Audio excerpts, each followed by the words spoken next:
Hello, beautiful people, and welcome to another episode of We Will Survive. My name is Kathy Brooks. I am a psychologist, a professor, and as always, a citizen of the United States of America and a member of the Black community therein. We have been discussing some of the components of PTSD, which is post traumatic stress disorder, as it pertains to the Black community. We've gone over some of the symptoms, such as learned helplessness. When that learned helplessness, in and of itself, is enough to understand why in 2020 the community is where it is today. Learned helplessness is a condition in which a person suffers from a sense of powerlessness arising from a traumatic event or persistent failure to succeed. It is thought to be one of the underlying causes of depression. And so today, excuse me, we will look into major depressive disorder. Depression is another mental disorder which is characterized by a persistently depressed mood and long term loss of pleasure of life or interest in life,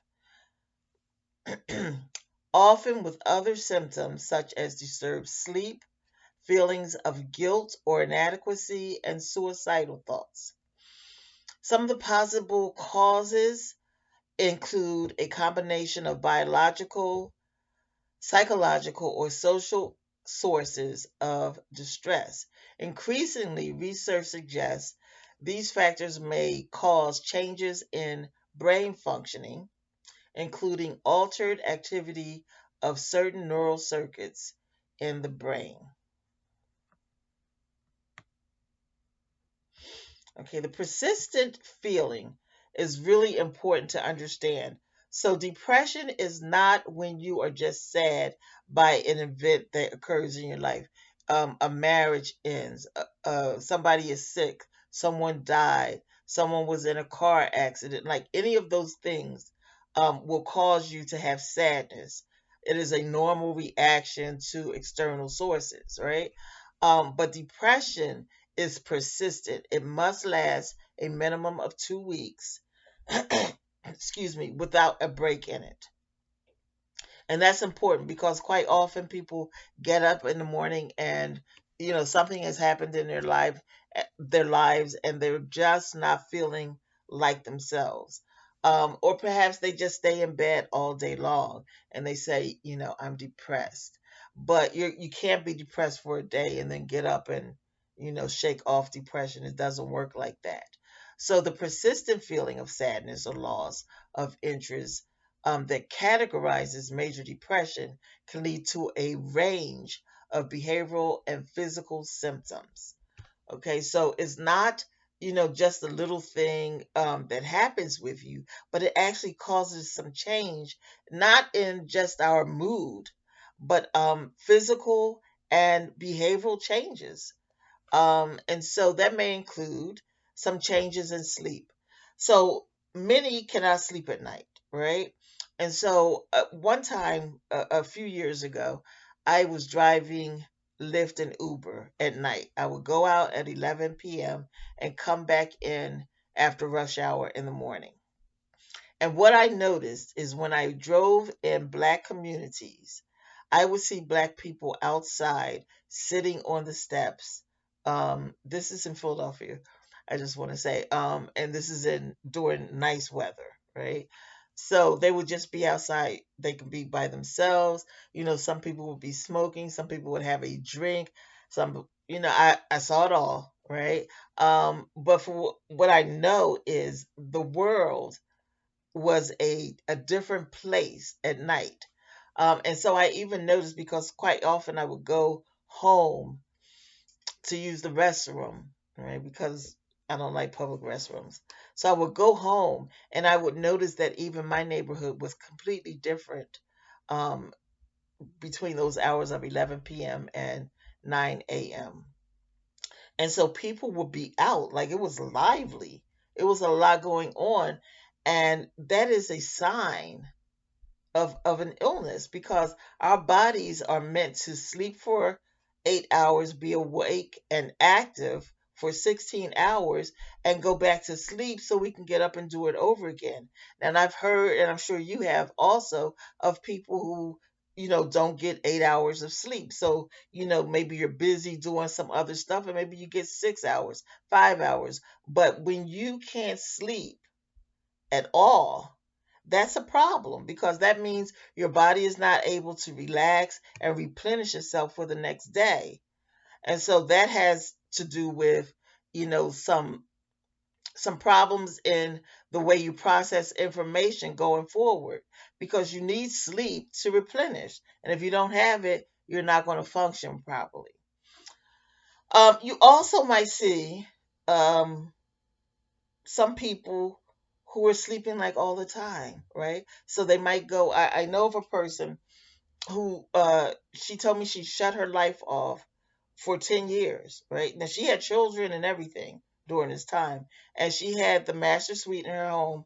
So she would bathe, and her children might come up in her room with her and spend time. They might even turn on the TV. She said that she would kind of have her back to the television and things like that. Now she had young children; they needed to be fed, but she was so inactive that she would have them bring things up to her bedroom so that she could fix them, fix the food. Even had them bring up like a slow cooker, of an electric frying pan, things like that, so that she could do her motherly duty, so to speak, but she just didn't have the energy to stand up and walk downstairs.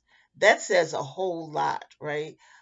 Because, for the most part, unless you have a physical ailment, usually you can walk downstairs, right? And the amount of time that it takes to cook a dinner usually is not something that will exhaust you unless it's like a big holiday meal or something like that.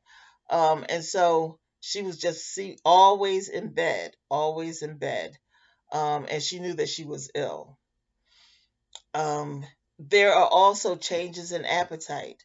Now, we've discussed the delicious diet um, that the Black community consumes, right? We've talked about it. And people have researched to understand um, why Black people we tend to be the most overweight in our country. Why is that? Our diet, right? So our diet leads us actually to diabetes, hypertension, strokes, heart attacks, things of that nature. Even some kidney diseases, some liver diseases. I mean, it runs a gamut, right? And I understand. We talked about the diet last week, I believe, and I understand that it is our stronghold on our culture, right? And so we can still. It's 2020. We can actually have soul food modified so that it doesn't kill us. Okay, we have air fryers and things like that so that it just doesn't kill us. But it is a delicious diet. Um, but it is killing us. So people consistently say after they've eaten that they have the itis.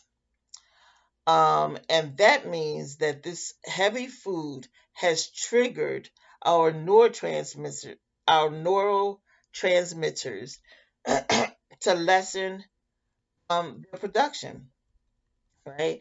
And so I was actually looking at something on Thanksgiving. I was on YouTube because that's what I do. And this gentleman was saying that, he had eaten this big dinner and he had the itis after, he had eaten. And what kind of bothered me about that is this man was not a Black man. Um, but he was married to a Black woman. And so sometimes what happens is people feel a closeness to our culture, and they start using some of the terminology and behaving in some of the ways that the community behaves. And I was really really a little tense when he said that because he was somebody who was cool with me. But I said if he puts the other part of the itis on there, I'm gonna be done with them. And I just didn't really want to be done with them. And so thankfully he did not. Um, but we say, we have the itis and it's, it's a chuckle, it's a kiki, but it's not funny, right? Because it also affects our energy level, right? So again, our diet lessens our level of energy, our level of concentration, our daily behavior, and even our self-esteem. First of all, if you are overweight, as I am, you're not going to have the highest self-esteem. And I know that there are people out there who say that they embrace their bodies and they show their bodies, and all is well with them, except if you sit down and talk to them, um, it's just going to come out that your self-esteem has suffered because of the physical characteristics of being overweight. Doesn't mean you're ugly, anything like that. What it means is that your body has been beat up on and you're going to feel it. It doesn't mean you can't move or anything like that, but you are going to feel differently. And that's just what it is. So I want to give you the definition of what I've just said. One amino acid called tyrosine will increase the production of dopamine, norepinephrine, or epinephrine. And these neurotransmitters are known for their ability to increase our levels of alertness and energy. So it actually changes our brain's chemistry. When we eat too much of the wrong foods, it slows us down and we don't have energy. Now, I know that it's been long said of the black community that people are lazy. When they see people with the itis, they say they're lazy people, and it doesn't have anything to do with being lazy because some of the most hardworking people I've ever met are black people. Black people built this country. They work from sun up to sundown. And last week we talked about the mental disorder that they coined during slavery. That was, black people who were thinking about escaping slavery, or black people who were lazy. I I can't imagine that any of the enslaved people were actually lazy, because if they did not do what they were ordered to do, they were beaten. So then they did the work. So I don't know how lazy you can be. So depression can also be associated with thoughts of suicide. This is a very serious thing. And this is one of the things that the overall culture in America has taken. I was getting ready to say it's taken it seriously. One hand, you can go on the internet and find out how to commit suicide. And then I believe it's just this year in 2020, there are actually websites that will take you step by step. And if you don't go through with the suicide, then you get bullied and everything online. So it's a lot with that. That has nothing to do with the black community. It doesn't actually involve the black community. Um, but then on the other hand, a lot of people think that suicide is an overt attempt at ending one's life. That means it's something that's obvious. You will know it. Like, I'll have a knife and I'll cut my wrist, which, by the way, is not a suicide attempt. That'll be another week. Um, or I've taken a lot of pills or something that will affect your ability to stay alive. Um, while that's true, if you do stuff like that to yourself, chances are you may end your life. But there are many other ways that covertly put a person's life at risk. And by covertly, it's not an immediate thing. It's not, it's a slow and steady progression toward um, suicide. And the first one is addiction. There are only two ways out of an addiction: be it an addiction to alcohol, illicit like street drugs, or prescription drugs. There's only two ways out of that. You are either going to recover from that addiction or you are going to die from that addiction. There's no middle ground with that. That's a black and white. Um, if you are a criminal, if you are a criminal, there's really only two ways out of that as well. And it doesn't really matter what kind of crime it is. You could be a car thief, you could be a burglar, you could be a robber on the street, you can be a rapist, like you could be a murderer. Like it really doesn't matter. I want to say your crime of choice, but that sounds, slightly crazy. There are only two ways, I'm sorry, out of that lifestyle, and that would be prison or death, right? So if that is your chosen lifestyle, um, that's suicidal. Like, if you stand on a corner slinging drugs, you know that there's a possibility that somebody's going to come by and do a drive-by. You know that. Or you walk into, like, I really don't know about this, but I was kind of cracking myself up on the inside because I'm talking about a life of crime that I actually don't know. And I got my information, you know, from the movies and stuff. So I don't want to pretend I know how to deal drugs. That's what I'm saying. So I'm going to leave that there. But I do know that there's only two ways out of that lifestyle. That part I didn't make up. All right, so the mainstay of treatment for depression is usually medication, talk therapy, or a combination of both. Increasingly, research has shown us that these treatments may normalize the brain changes associated with depression, and then the person will be okay. So, why is it that the Black community is still stuck in this?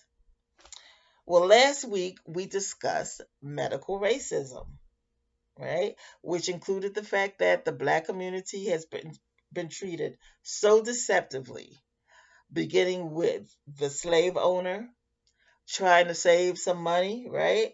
Didn't want to call the doctor and pay him however much, he was going to charge. So he and his wife would try to treat the slave. Now these people weren't doctors or nurses or anything like that. They were just cheap. And so after a while, the enslaved people started to say, like, let's not tell the big house people that we're sick because they'll come over here and do God knows what to us. We can't trust it. Then there was the Tuskegee problem. I mean, 40 years, ladies and gentlemen. 40 years. I'll call it an experiment, but there was no treatment received by the participants. So it was a faulty experiment at that. And doing this is really important to understand why they did it. The reason they did it is because they thought that Black people were physiologically different than white people. So much that they wanted to see how syphilis was going to affect the Black body, even though in there was the discovery that if you give penicillin to the person who has syphilis, that they'll be cured of it. But they didn't think it would work that way with the Black body, so they didn't do that. They just wanted to see the progression of the illness, which most people know will end in death if not treated. And so 40 years allowed people who they knew were infected to just stay infected and get sicker and sicker and sicker until they actually died. So why would, and this was performed by the federal government, right? So the federal government lied or deceived the participants and told them that they were going to get some free health care, right? And they did not do that. So that was a lie, it was a deception. And then there was the high low sell. And I'll call that theft because the only ones who benefited financially were the scientists and the doctors. while Miss Lax did not receive anything, and her family did not receive anything. Even once it was pointed out that they had used these cells to do research and come up with medical interventions to save people's lives, they did not allow it to benefit the black community at all. And people were watching, and black people simply do not trust the medical community. Now the problem with that is that we still get sick, right? Like it would be okay if we had perfect health and didn't need to go to the doctor. But because of our diet, we have hypertension, we have diabetes, we have strokes at an alarming rate. We have mental illnesses. It may not look like it, people may be able to function, but we have mental illnesses that come directly from not just the medical community, but the majority community, the way that we are treated. We just simply don't trust. And our distrust has gotten to the point of almost saying that we are paranoid of the majority community, right? To the point where people um, won't go to the doctor if they have something, and it always has been that men in particular, black men in particular, will not go to the doctor, and will just be at death's door by the time they reach out for treatment. This happened to my own father. He had esophageal cancer in the 60s, and oh, I just dated myself. Don't worry about it. He had esophageal cancer, and my mother said that he did not go to the doctor until he was almost dead. So his treatment time was very little. And he died very young. He was actually in his 50s, early 50s, and he did not have to die had he just gone to the doctor. But and so what I'm saying is our paranoia, our distrust of the medical community in specific, and in the majority community in general, is a detriment to our existence. And so I'm hoping that we will learn um, that we just have to be in control of our health, and that we can just still go to the doctor. Um, when a doctor gives me, I remember when I first started taking medication, I didn't know, like, when they give you the, what do you call it, the generic medication, I didn't know what the specific, I did not know what the specific medication was. And I was really young at this time. So my cousin is a nurse, and I called her and asked her, do you know what this medication is? Because this is before the internet, um, and I did not. I have a PDR now that outlines, all of the benefits and negativity um, with any prescription medication and any over the counter medication. But at the time, I did not. So I called someone to find out if this was something that I should take, if it was going to be good for me in the long run. And, she told me what it was, and, all was well. But do your research. We do have computers now to make it easier. You may not have a cousin Verna to call, but you can. People go on the internet all the time, right? People are on their cell phones looking up stuff that's not beneficial. So look up stuff that's beneficial to your health, to your life, and let's take care of ourselves. The name of this blog is We Will Survive. But if we do not physically survive, if we do not emotionally survive, if we do not psychologically survive, where's the survival going to be? We have to take care of ourselves. I don't want to end on a negative note. That's not what I'm here for. So I do want to say that again, last week it was something that we could tackle immediately, and I think that this week mirrors that. We can tackle this immediately, right? So if you have a pain, or if you have something that makes you feel uncomfortable, that is maybe causing you a limp, or I remember one time, I didn't put it together for a while, but one time I couldn't raise my arm. I don't know if you guys could see it, but I couldn't raise it like this. Like, it still hurts, right? But I could raise it just a little bit. And the car that I had, I'm trying to think that I went to a drive-through. This is what happened. I went to the drive-through, and I had to lift my hand up to give the person the money, and I couldn't do that. I had to like push it up with my right arm. Like, it was a mess, right? And I couldn't understand where it came from. I had fallen like maybe months before, but it was a real fall. It was a bad fall. Um, but I didn't put it together immediately. So for a while, I just, I didn't have insurance. Like, it's a whole bunch of stuff that plagues our community when you talk about going to the doctors, right? So I didn't have insurance, um, and I was busy, and I had to work, and I couldn't take off work because I didn't have, sick. Like, the excuses go on and on and on. But you see that I still have difficulty raising my left arm. Now I understand that I tore my rotator cuff. That's what I have. That's what happened. Um, Went to the doctor kind of late on that one. Didn't get good treatment.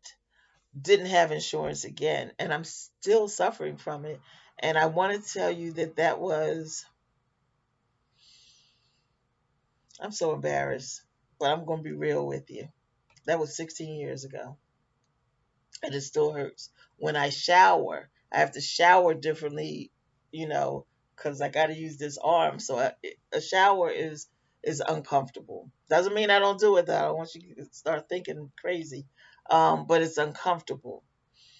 So I'm speaking to you not just as somebody like preaching at you, but somebody who's in there with you. I get it, and I'm trying to revert it now. And I've changed my diet, and we can change our diets, right? We can easily eat the same foods, but change the way that we prepare it, and it just be healthier for you. I've gone, kind of far because that is who I am. I understand who I am. I understand that if I say I'm going to make a change, it's going to be a drastic change because that is who I am. So I have decided to become vegan, because I do have hypertension. I don't have the other stuff, and I'm trying not to get the other stuff, right? And so I'm looking at things that pertain to inflammation, and all kinds of things that's going on with me. And now I do go to the doctor on a regular basis because I do have health insurance now. So all of that stuff, like, I'm not being a hypocrite. I'm telling you that I've been there, and I dedicated this year to restoring my health. I noticed that it is December the 5th, as it were, and I have not completely um, restored my health. And a lot of that is because of COVID and doctors' offices, seeing you through iPhone or something like that. But I'm going to continue to do that until everything is better. And I implore you, please come with me. Let's do that. I intend to start doing yoga, beginning yoga, because clearly, I need all of my limbs and stuff like that, and I want to turn it all around. And please join me. I'm asking you to join me for our survival, our mental survival. So certainly join me for the physical survival as well. I may get bold enough to actually to video it and maybe even go live with the yoga, but y'all, I'm big, so I'm not sure. Um, I'm going to try to do that. I'm trying to live within and try to be authentic. So we'll try to do that. Okay, it won't be tomorrow. It might be in a couple of weeks. I'm trying to get all of the information together. So the things that we can change, let's change it. And the things that we can't, guess what? There's somebody who can. And I'm pointing up just because God can change it. So he can fix the things that we can't fix. So let's pray. And that being said, thank you for joining me today. Please come again and again and again. If you do not like something that I have said, please comment. Let me know. Um, let us learn together. You may know more than I do, and that's very possible. So, yeah, comment, share with others, please, and come back again and again. Have a blessed day. Let's survive.